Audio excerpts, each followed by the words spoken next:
ترکیب جملہ اسمیہ کی ترکیب اس طرح ہوتی ہے.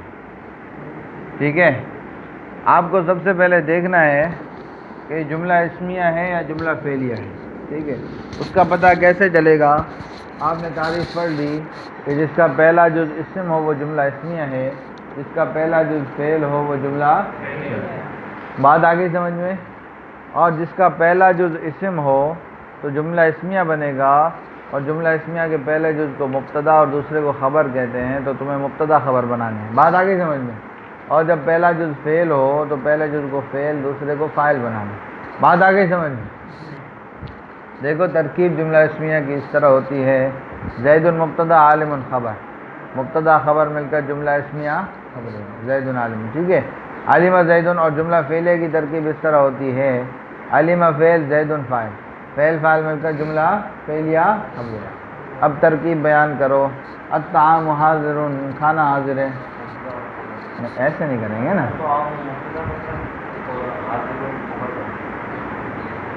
مبتدا اپنی خبر سے مل کر یا مبتدا خبر مل کر جملہ اسمیہ خبریہ ہوا. جملہ اسمیہ جی آگے.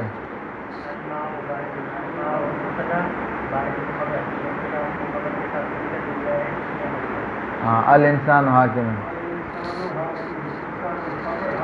انسان حاکم ہے. ٹھیک ہے، الانسان پہلا جو اسم ہے نا، اسم کا پتہ کیسے چلے گا کہ اس کے شروع میں الف لام ہوگی یا آخر میں تنوین ہوگی. ٹھیک ہے، دونوں میں سے کوئی ایک چیز ہوگی.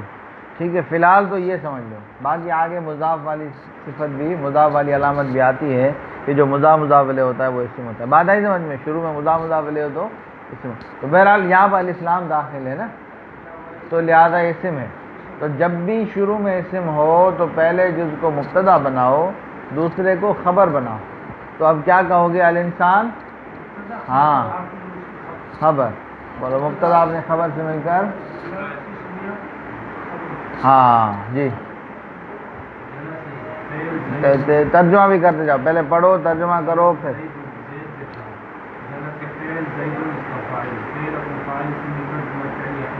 جی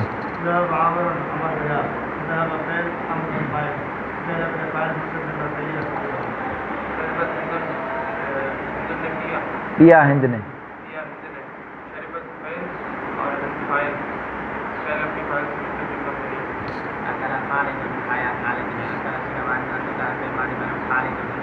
ہاں تو جی واہ ٹھیک ہے. تو بتائیں اکل فعل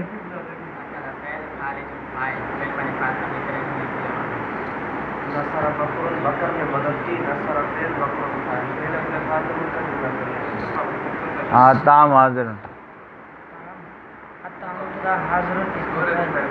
ہاں بات آ گئی سمجھ میں.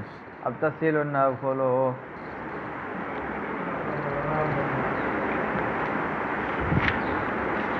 صاحب جناب صاحب پہرے نہیں بجائے والا تھا.